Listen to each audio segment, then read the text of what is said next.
Nampija omuhingi ebikoko biri kurya kokowa bateganise munonga. Tulina ebirwadde ebijja ne bigikwata ebyo ne bireka kokowa gwe tujjamu n'akendeera.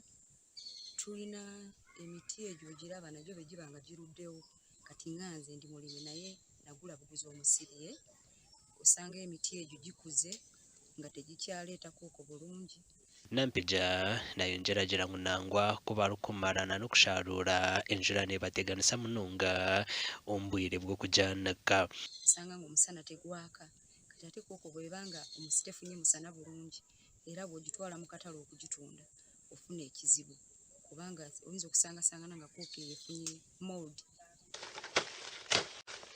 Zimwe muri za kampuni ez'okugura koko weegi nk'eya Esco nibagira ngu bamwe mu bahingi bakiine emiti ya koko yakuzire kare ekirikugireetera obutataha ebijuma.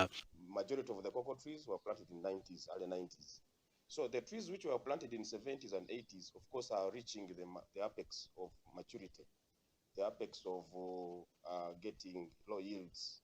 Most of them are in 30 years, 40 years. Aba nibagaruka bagira ngu nangwa batandikire kushomesa abahingi okuba kubasa kureberera emisiri yabo ya kokowa. We are going on teaching them, training them on how they can revamp their gardens in ensuring that the agronomical practices are put in place.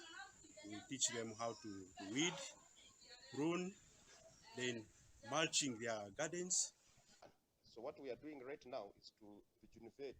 We're trying to rehabilitate these trees by stamping them, by replacing them, and of course training the farmers, because encouraging a farmer to cut a tree and then replacing it becomes a very big fight. They usually teach us how to control pests and diseases, and yet as well cleaning the shamba, then according to water conservation, making some trenches for tour boundaries. Robert Tabakunerwa olukyamani w'entebe ya kataano ahabwa disitulikiti ya Bundibugyo omu kuganiraho na TV West nagira ngu kwiha omwaka gw'2013 obwingi bwa kokowa bukacendeera. I can estimate the productivity has lowered up to 30%. Like for example, if you go and interact with a cocoa farmer who was getting like 10 basins in a garden, 1 acre would produce around 10 basins.